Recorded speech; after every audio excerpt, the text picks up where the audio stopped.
Okay, good afternoon, and good morning, excuse me. Thank you all very much for being here today.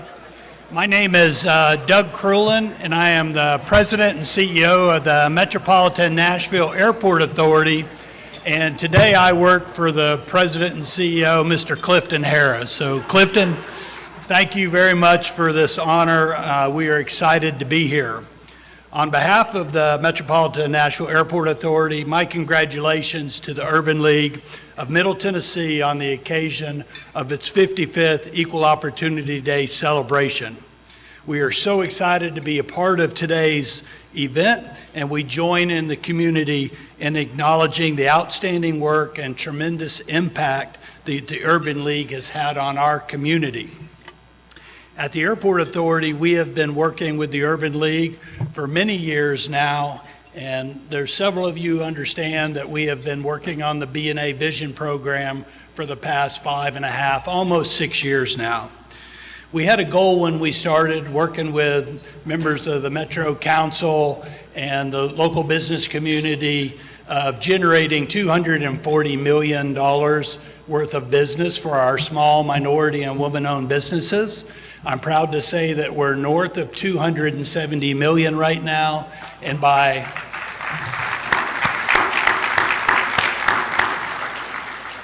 the end of this year, when we open up the international arrival facility, we will be at 329 million to our small minority and woman-owned businesses, and we're really, really proud of that accomplishment.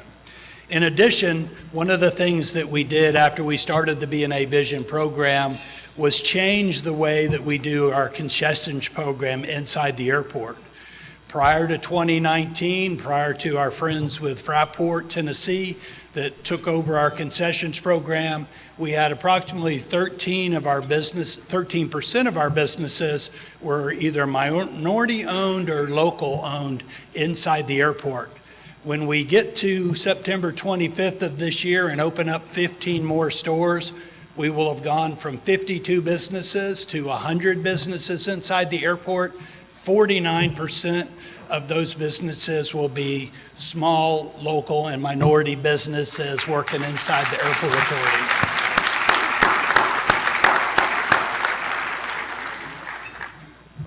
We are optimistic about their future, and I'm optimistic about our friendships with Clifton Harris and everything that he has done.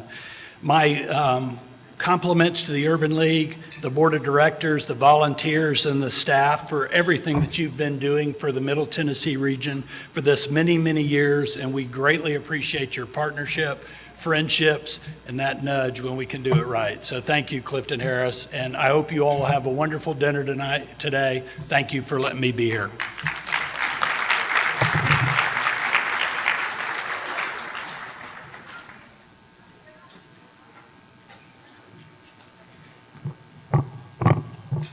Good afternoon. Thank you, Doug, and thanks so much for the commitment that you obviously have to the Urban League. On behalf of the Board of Directors of the Urban League of Middle Tennessee, I welcome you to the 55th Annual Equal Opportunity Day Luncheon. Many thanks to each of you for being with us today as we celebrate this illustrious organization's outstanding work and steadfast commitment to service. And thank you for being a part of history. As I understand, we have a record-setting attendance of 550 guests. How about that? The largest attendance ever of this event. For the last 55 years, the Urban League of Middle Tennessee has worked tirelessly to advocate for policies and services that close the equity gap and provide programs that improve the lives of thousands. Our service focus on economic and workforce development, education and job training, entrepreneurship, health, housing, and quality of life are our mission to promote economic empowerment and self-reliance for those we serve. Later in our program today, we will hear from 4 experts in the areas of health, education, small business, and workforce development, who will discuss some of the disparities which are still plaguing our community. But most importantly, they will help us to chart a path for moving forward and closing these gaps. We are excited to hear from them and appreciate their time with us today. At this time, I would like to acknowledge all elected and appointed officials who are joining us today. I would also like to acknowledge Mrs. Laurie Cooper, the wife of Mayor John Cooper, and the reigning Mrs. USA, LaShawn Matthews Dixon, who are also with us. Would each of you please stand?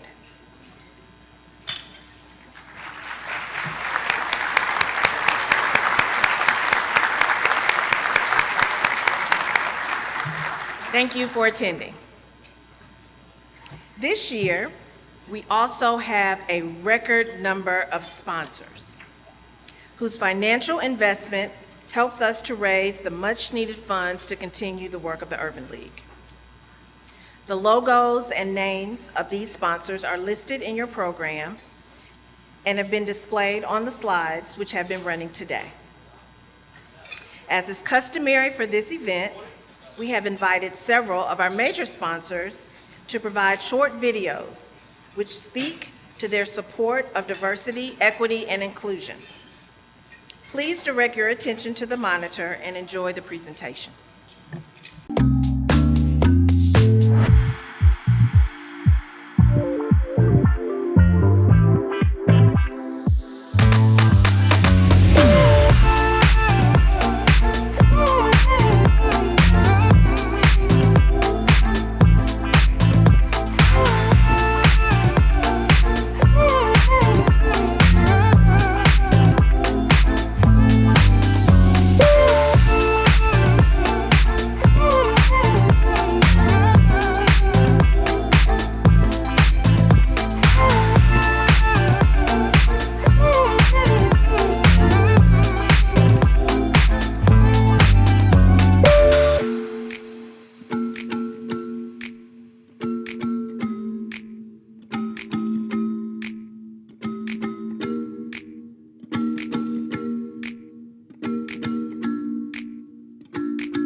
Finish line isn't always a place or something you can see.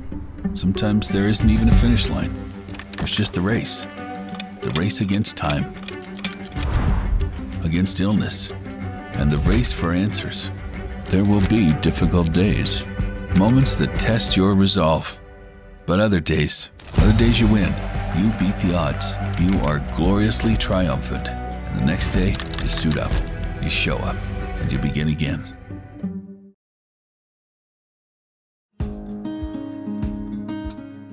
Greetings from Nissan Americas.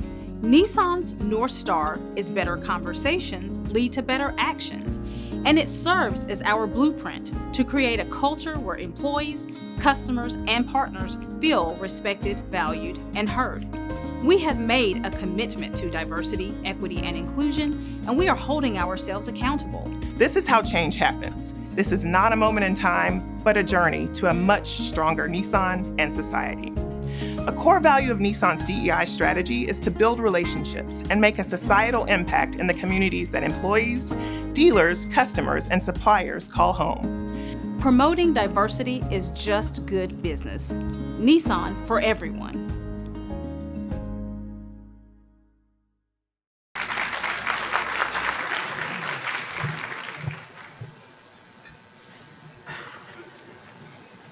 Many thanks to Amazon, HCA, Nissan, and all the other sponsors for today's meeting. At this time, I would like to introduce my fellow board member, Pastor James McCarroll, with First Baptist Church, Murfreesboro, who will deliver our invocation. Following the invocation, please enjoy lunch and fellowship. Our program will resume shortly.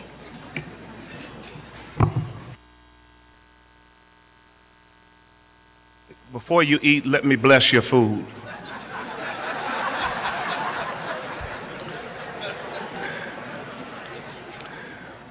Let us pray. Heavenly Father, we thank you for this beautiful day. We thank you for being able to celebrate 55 years of the Equal Opportunity Day Luncheon. We thank you for the leadership of our President and CEO, Clifton Harris, and his vision for this entity. We pray now in the name of Jesus Christ for every leader here, for every business here, for every organization represented here today. Give us the vision, the wisdom, the discipline, and the diligence to not only consider diversity, but to make it part of our DNA. Help us to continue to be on the front line for the fight for equal opportunity. We thank you for the strides we've made. We thank you for the markers we've met. But now, Lord, go before us. Chart a clear path to go even higher, that your name may be made great through the work that we do in this community. Now, Lord, bless the food that we're about to receive. Bless the food many of us have already received. And we pray now that you would bless our time together. Be in our midst. In Jesus' name we ask it all, believing it done. Amen. God bless you.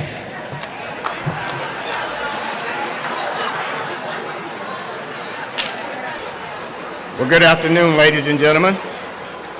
It's good to have you all here with us this afternoon. We will continue with our program, but I also invite you to continue to enjoy your meal. And in the interest of time, today we're going to make sure that we value your time, so we're going to proceed now with our program. I'm Clifton Harris, President and CEO of the Urban League of Middle Tennessee, and I can't tell you what a joy and what a pleasure it is to see so many friendly faces today. Thank you all for coming out.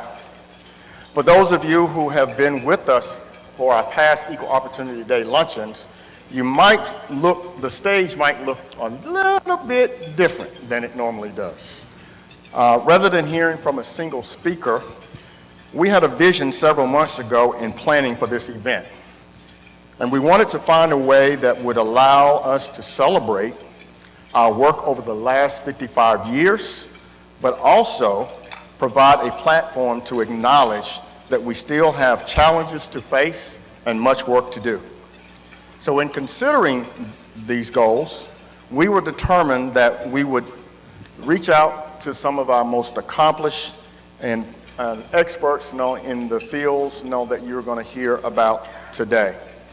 And their expertise dovetails nicely with the focus and the work of the Urban League.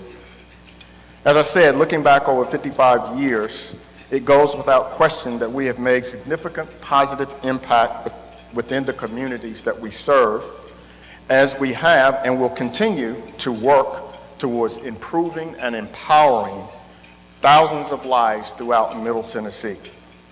However, we also know that as we join to celebrate today our success, that there still remains many challenges defined primarily by the disparity gaps that we see in the areas of health, economic and workforce development opportunities, and educational attainment.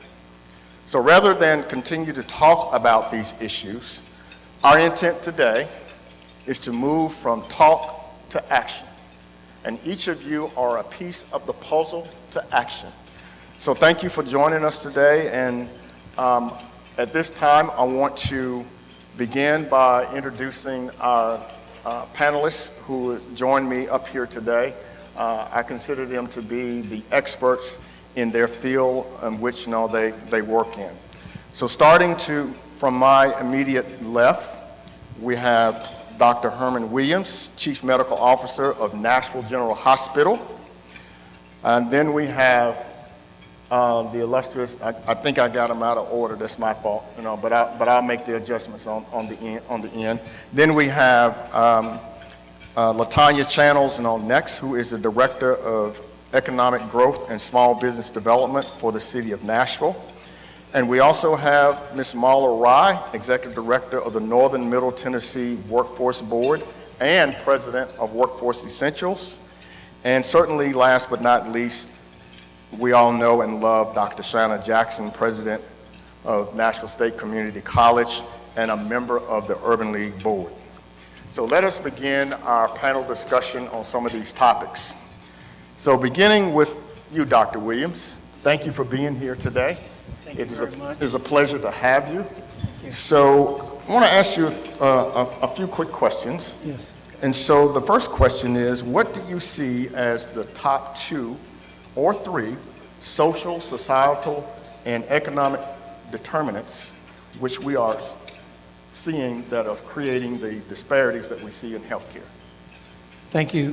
Very good question to start out with. And I would like to first note that many organizations have recognized health disparities, but Nashville General Hospital starts with their mission. I'm just going to read that. To improve the health and wellness of Nashville by providing equitable access to coordinated patient-centered care, supporting tomorrow's caregivers, and translating science into clinical practice. So that is our mission, to address the question that you asked. Second, I'm going to ask a friendly amendment. When you say societal and economic determinants, I'm going to use the term that we use in healthcare, which is social determinants of health. And for the audience, there are 5 recognized social determinants of health by Health and Human Services. Those are economic stability, educational access, healthcare access, neighborhood and built environment, and social community context. We've chosen to focus on 3: educational access, healthcare access, and community context. Let me start with education. We think, of course, that education is one of the most important attributes. The more educated you are, the more you are educated about the healthcare system, and the more you're able to get the care that you need and deserve. But we have special diversity, equity, inclusion efforts going on at the hospital, with an emphasis on choosing staff that reflects the race and the ethnicity of the patients that we treat. There's a lot of research that has been done that shows when you walk into a situation in a healthcare environment and you see someone who looks like you, or someone who's able to be compassionate and establish rapport with you, that your health outcomes are better. So that's education. Healthcare access, let me break that down into healthcare literacy.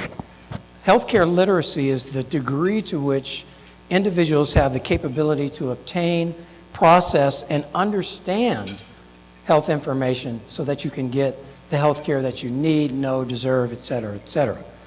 Our effort to improve healthcare literacy comes in the form of several programs that we have. We have a food pharmacy, which should be in counter-distinction to organizations who just have a food bank where they give out food. We literally assess everyone who comes into the hospital, whether it's the emergency room, an inpatient visit or whatever, to determine their food insecurity and what specific needs and diets that they need to have. As an example, if you're a cancer patient, you can come and visit our food pharmacy for 12 weeks. If you have other conditions, up to 8 weeks. We also have a care transitions program and a care management model that increases the health literacy of our patients by walking them through their journey through the hospital to make sure that they understand what they're entitled to, they're educated about their condition, and we foot that transition into the ambulatory care space.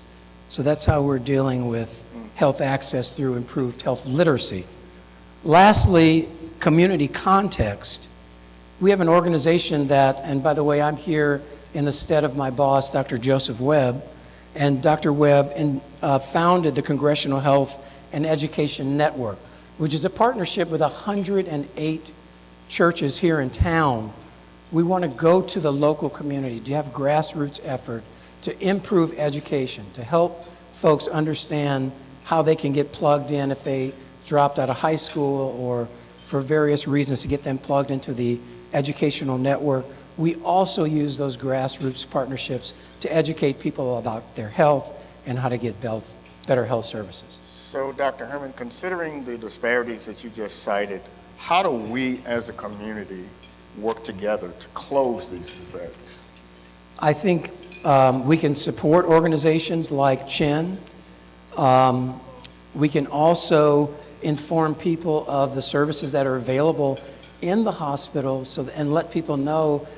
I always, as an example, tell my friends, when you get admitted to the hospital, you call me so that I can make the call, because that changes the So you outcome. got someone you advocate. You have an advocate, absolutely. If you have access to someone in healthcare, ask them, would you mind being my advocate as I navigate through the healthcare system? So Because everybody needs an advocate. Absolutely, absolutely. All right. Thank you. Thank you so much. Let's move on to small business. We know that small business and entrepreneurship are the lifeblood of our community and a way that many of our communities have discovered their path to success. However, we also know that many of these paths, for a better way of life, at best, have been very elusive for many. So, Director Channels, as we consider the impact of small business in our community, how and who needs to help small businesses in building their capacity to reach beyond the disparities we see and achieve the same level of success that many of their counterparts achieve in our communities? Thank you for that question. Can you all hear me? Okay, there we go. Thank you for that question. How and who? I'd probably take up the entire session. The reality is collaboration, collaboration, collaboration. Here in Metro Nashville, Davidson County, we actually have quite a few nonprofit small business ecosystem providers. And do we work together well? Probably not. Actually, one of the reasons why I took this job working for Mayor Cooper and left the federal sector was because I had made Nashville my home. And I wanted us to increase our collaboration so we could reach the needs of our small businesses, our minority businesses here. And as many of you have heard, as of last week, the mayor is not running, but what I went and told him was, but that just means I'm going to be a bulldog for the next few months. So, and I mean it. So there are some people in this room who know me, and there are some people in the room who don't know me, but those who are in the room that are already in this network of small business ecosystem providers, one of the things that I want us to do is form a consortium. Consortium here in Davidson County where we're working collectively together, so that when resources and tools are available, we can just reach out to the consortium, and that consortium of nonprofit providers can get the information out to our residents, those who want to start, those who are already in business, those that are scaling, those who are looking to get into government contracting, whatever the arena is. We gotta work in greater collaboration than we have been here. So we must work together. We must. It's absolute necessity. I was talking in a conversation with someone recently, and they said, "Oh, Latanya, a lot of people don't know who you are. We just know you from PPP." I said, when I was at the Small Business Administration, I said, yes. I said, do you know the hardest thing that happened when we were trying to get those federal dollars into the hands of our small and minority businesses was just getting the information out. You know, we talk about access to capital. We talk about access to counseling. But how do you get that access? You know, so I really think that forming a consortium here so we can just have a quick, easy way to get the information out is absolutely critical and absolutely necessary. We have the Entrepreneur Center that does great things, that formed Twin Day, for those of you who don't know, a few years ago for Black and brown founders that's now statewide. We have the MBIC, I think I saw Angela when I came in here, Nashville Business Incubation Center. We now have FIST, Burris Hall. Once the construction is done, we'll have a new center in town to reach entrepreneurs, particularly in North Nashville. We have the Small Business Development Center on the campus of TSU. We have an incubation center on the campus of TSU. We got Pathway Lending. You know, we have so many different resources, and I want us to work together. There are also some statewide resources that I'm not sure that we've tapped into as best that we can here in Davidson County. There is a nonprofit that's physically located in Chattanooga called Brightbridge. And I'm naming all these things because Cliff told me I had to make sure people know the tools, right? Right. So I know you don't have to write it down. We'll make sure that you get this Right. information one way or another, and that's why we're going to form the consortium. But Brightbridge is a nonprofit in Chattanooga that does a statewide loan program called Community Advantage for loans that are businesses that are under $350,000 combined with technical assistance. We have CDFIs. A lot of you know Pathway, but do you also know Communities Unlimited? It's based in Arkansas, but does a lot of lending in Memphis to disadvantaged communities. And honestly, when we got down at one point where Washington had decided to only do PPP to CDFIs, only had one person to go to, and that was Communities Unlimited. And they did a phenomenal job in Memphis, where they're available to businesses here in Davidson County. So I think access, and to get access, we got to have collaboration here in our county. So many small businesses contact the Urban League and they want to know, how can they either start a business or how can they enhance their business. And so many of our small businesses work in their business and not on their business. So how do we work with our small businesses in a way that allows us to help them take it to the next level? I think one of the things that I'm also working on and will launch pretty soon is a directory of who can help you in your business at the point of need where you are right now. So we have, with the Great Resignation, we have tons of people who said, I want to start a business. And they have no idea what QuickBooks is, right? So we got to make sure we show them what QuickBooks is and give them access. And there are some and resources. just because they got QuickBooks don't mean they know how to use it. Thank you, exactly. Okay. Right, and just because you have, then there's the ones that have it, who have no idea how to use it, right? And then we have some businesses that have been pretty successful. They have their books in order. They've been very successful in commercial contracting, but what about government contracting? Have you even considered that as a possibility? And when we talk about government, local, state, federal, so we got to meet businesses at their point of need. So when I talk about a consortium, we're also talking about a live directory, online, print, and digital, so we can meet people exactly where they are and get them the resources that they need based on the type of entity in their particular area of expertise. It's absolutely critical. So many of our small business, one last thing, many of our small business, we say all the time, what you practice is what you get good at, right? So they have to step up their game and know how to work on their business and not just in their business, because so many of our small businesses, when we retire or someone dies, the business goes south, no longer in business anymore, right?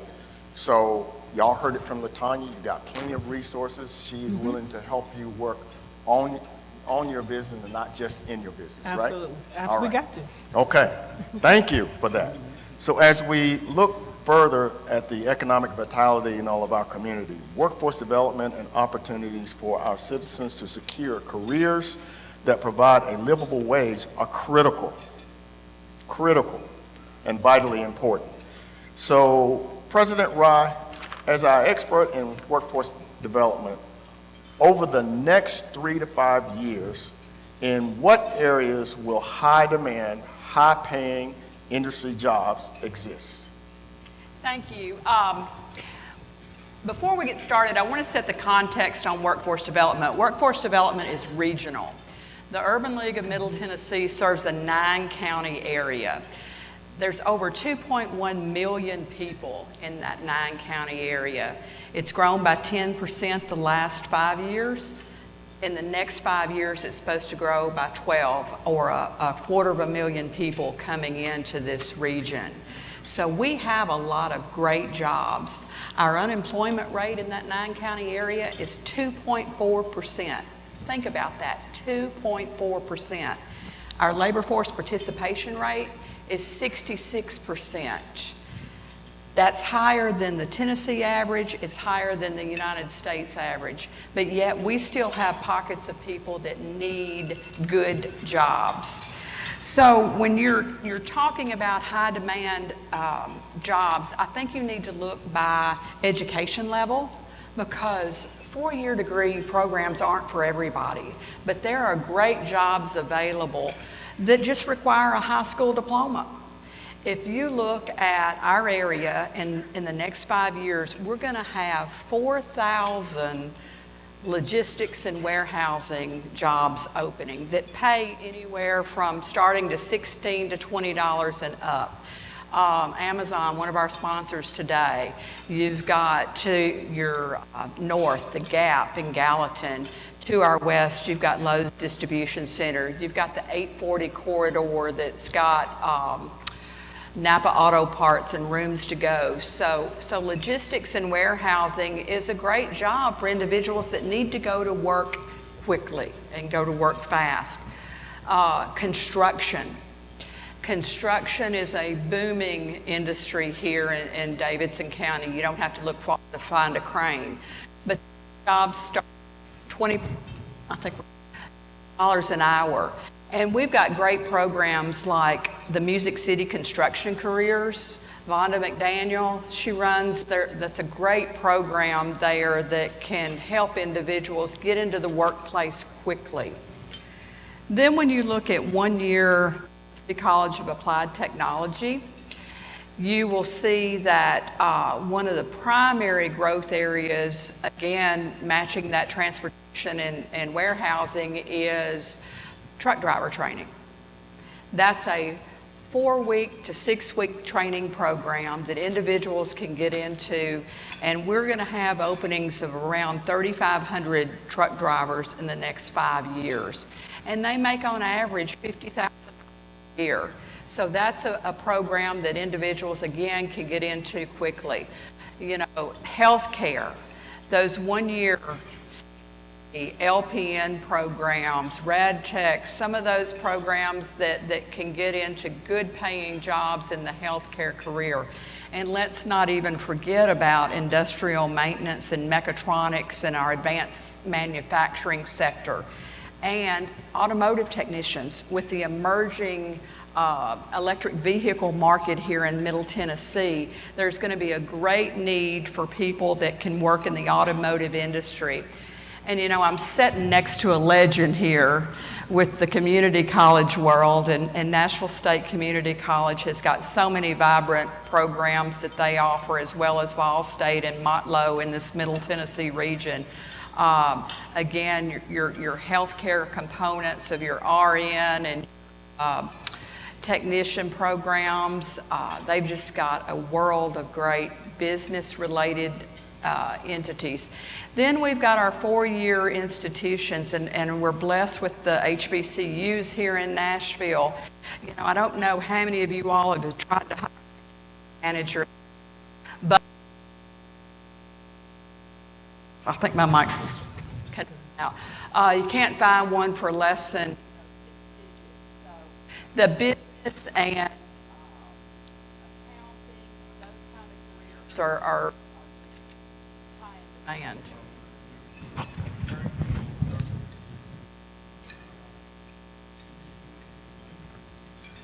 So, mic check, okay. Yeah. So you're referring to business services, you know, as another high industry, you know, job, you know, just before your mic, you know, went out.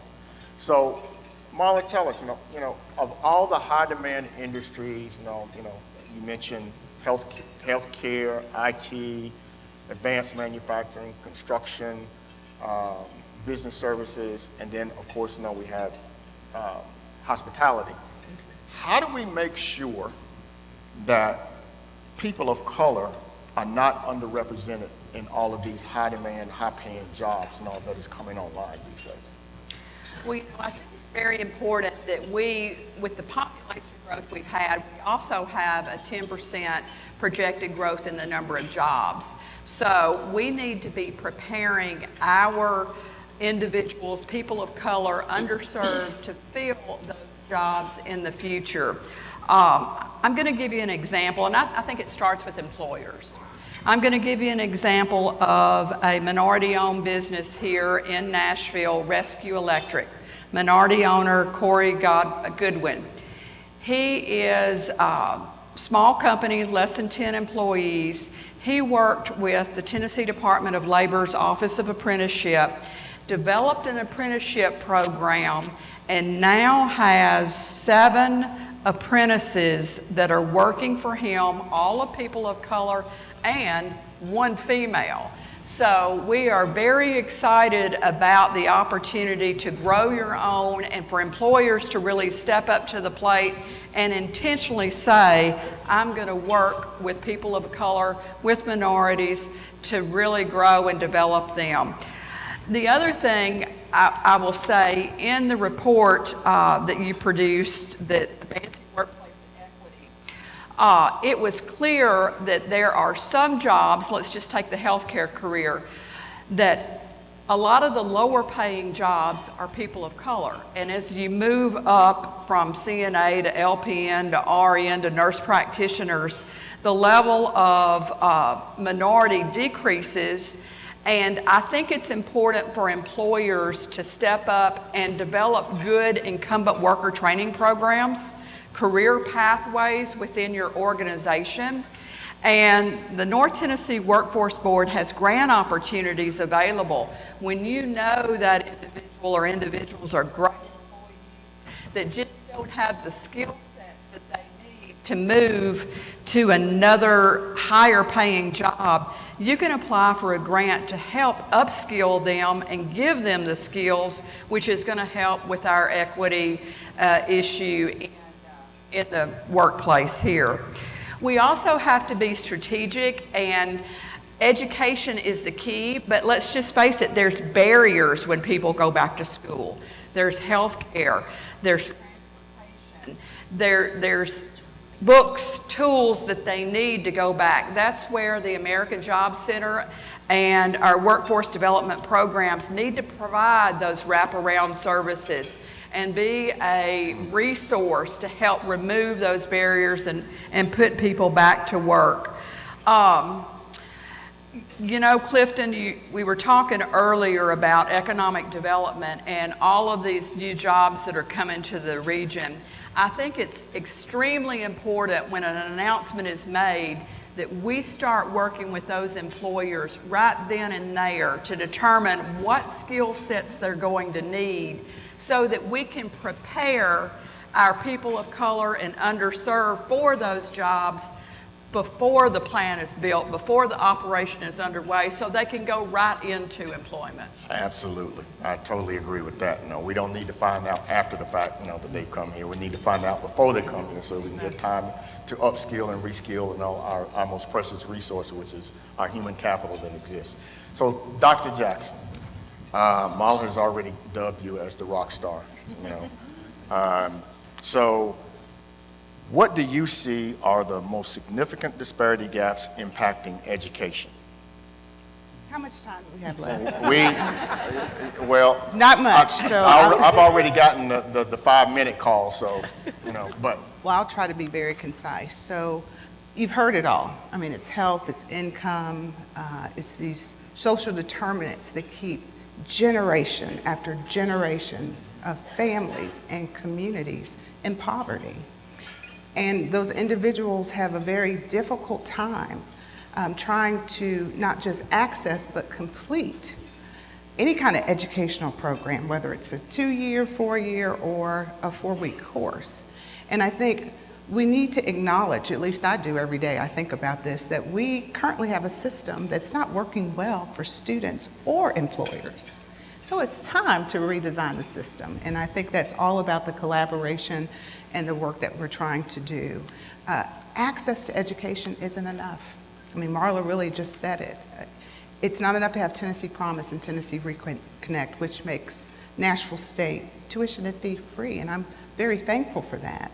But when we try to address the issues of transportation, and I can get you a bus pass, but it takes you an hour and a half to get to campus, that's not accessible.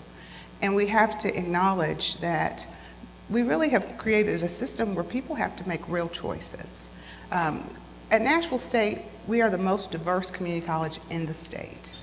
And we have a large number of adults, so it's not just these traditional age students that many people think about, but even our traditional age students are working. And let's face it, working while going to school is hard. And if you parent, it's even more challenging. So, you know, Nashville State certainly has been very focused on building holistic supports with lots of amazing partners that I see right in this room, and we need to continue that. But that's where the real work has to be. It can't just be, there's a free program. Right. We built it, you should come if I can't get there, and if I don't have anyone to watch my kids, or if I'm working 2 jobs just to satisfy basic needs, how am I supposed to finish this program? Yeah. And so in the last few minutes that we have, in your opinion, what is the link between education and workforce, and how is Nashville State and the Urban League working together to prepare our citizens for the high-demand jobs that Marla spoke of? Good little softball, Clifton. I'm ready to hit that one right. I know. I will just say I still think, as much as there's conversations about the value of education, it still remains the strongest ladder to economic mobility that we have. And you heard that from every panelist. You still have to really invest in education. So I'm so excited about a grant that Nashville State and the Urban League has partnered with, and I want to thank all of the folks. I see several of our city folks in the mayor's office for the investment that they have made in our Advancing Workforce Equity initiative. And so That's a hold my mule moment right that's there. right. There's several components to it, and Clifton, of course, can speak about the Urban League part, but we're building a coalition, so just like LaTanya was saying, to simplify how people can get connected to education and good jobs. Part of what Nashville State is doing is we're developing something I've been wanting to do for every student and for quite a while called Ready to Reconnect. And what this programming is going to do is to take time. First of all, let me say, we're taking the college to the community. We are going into the community, starting with our Promise Zone neighborhoods. Thank you. Partnering with those Promise Zone captains, figuring out a way to not just walk in and say, hey, we're Nashville State, to already start working with people who've been working with the community. And this Ready to Reconnect program, just real quickly, we're going to do the career assessment. We're going to do academic assessment with reading, writing, and math, because academic deficiencies are really real and we have to address them. We're really going to talk a lot about expectations. What is it going to be like for you when you participate in a 4-week program, a 2-year program, a 4-year college? And we're wrapping in social services where this is the hard work we're going to do. Individualized education plans for every student. Many people want to be a nurse, but they really have no idea what that means or what they're going to have to do to get there. If we do this U Science assessment, really you should be in IT. I have no idea what these careers are, to bring people in, to talk with them, employers, it starts there. But then we're going to really get to the point where it's like, okay, you're ready for this training program. Do you have kids? Yes. Who's going to watch your kids? Grandma. Does grandma know that she's watching your kids? And does she know that this is going to require 8 weeks of time? Yeah. So it's really doing that deep assessment, making sure people understand and the expectations of what they need, and then building all those support services, housing, food, transportation, addressing all those issues. And I want to be very clear, it's not just about Nashville State. You mentioned a construction program. There are already people doing training. What we want to do with Ready to Reconnect is just give you a better prepared student that has the support they need to stay and complete the program. So there's more pieces to that, but I know it says 0-0 on this clock, so I'll stop there and just say, we've got to reimagine the system. We can no longer continue to just say, we expect them to come to us. Access is available, you figure it out. We have to work and individualize experiences and supports for students, because I always believe they have the aptitude to do it. They just need the opportunity and the support to complete it. Yeah. Thank you. So thank you. So we're going to give everybody in this room an opportunity to be part of a collective, to make that vision come to life and stuff. So we're working on that. Everybody's not going to go to college, but then there's another pathway, where everybody can get upskill, reskills, third-party certification to get to those same high-end jobs, which is what the Urban League is going to work on. And I am excited, that we get to work with all of you in this initiative, because we take it to the next level. People will get mental health wellness assessments. People will get physical assessments. No sense in us sending sick people to employers and they can't work. We don't want to drive up their health care costs, nor do we want them to have bad employees, right? So thank you all. So ladies and gentlemen, join me in thanking our guests today for joining us.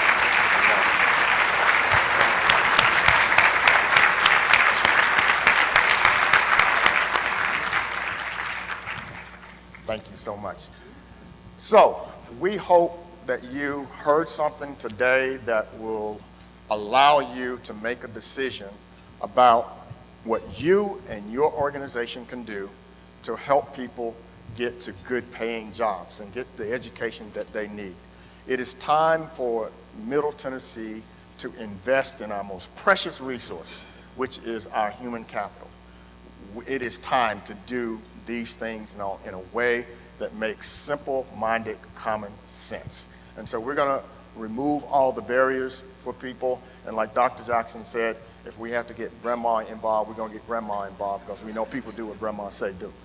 So Thank you again, panelists, for joining us. And now I'm going to ask our board chair, Belinda Burks, to join me on the stage, please.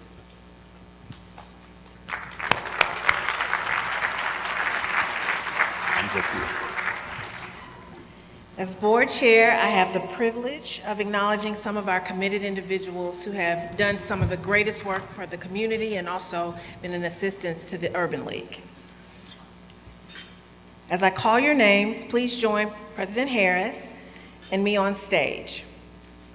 Our first award recipient of the Chairman's Award for Outstanding Service is Pastor Jerry Maynard, Cathedral of Praise.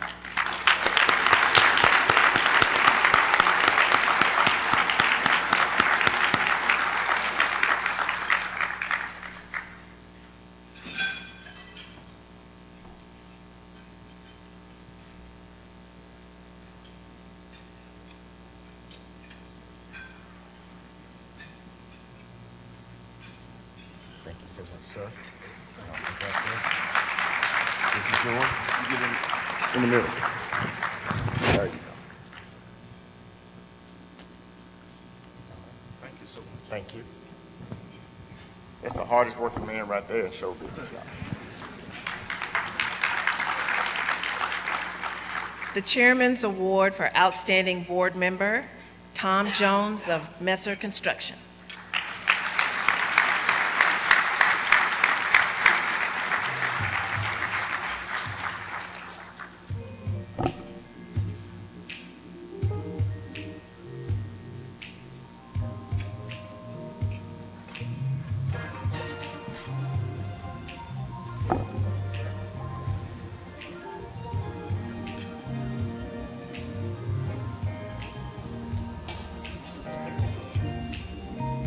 Tom has a mean golf swing too, y'all.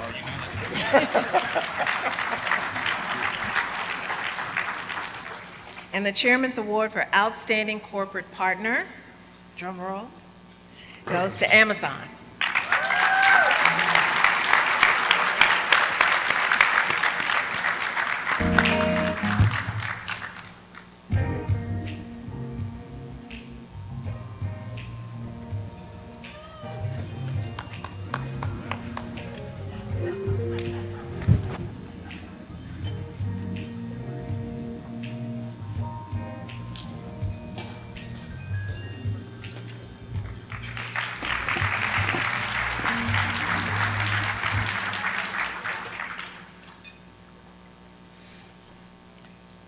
Thank you so much, Clifton. Now I'm going to ask one of our board of directors, Mishan, if she would join us on the stage.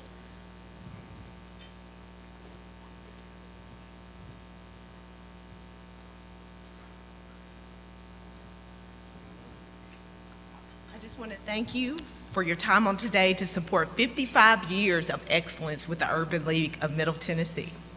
2 action items I have for you. First, I want you to visualize that person that helped you with your resume, that helped you with your career, that changed the trajectory that you're sitting at a lunch like this today while other people are at work. Once you visualize that person, that's the first action item.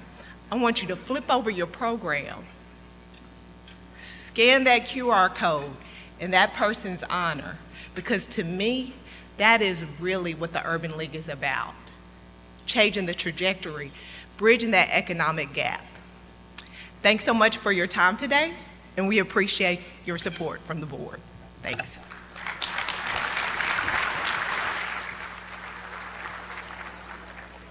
And as Mishan said, we do the work without your generosity and your support, so we really do invite you to flip over those programs on the back and take a picture of the QR code and make your contribution today.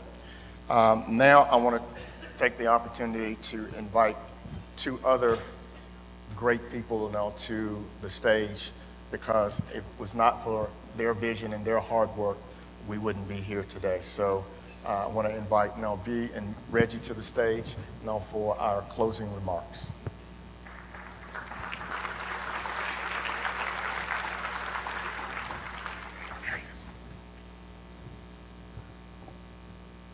Good afternoon.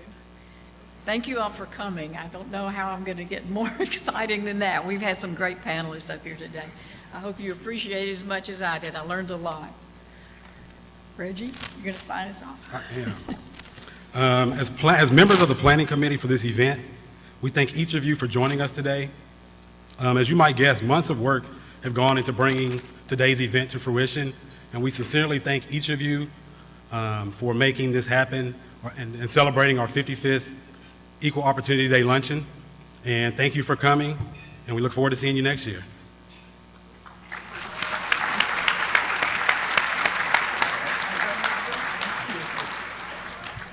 Have a great day, folks. Love you.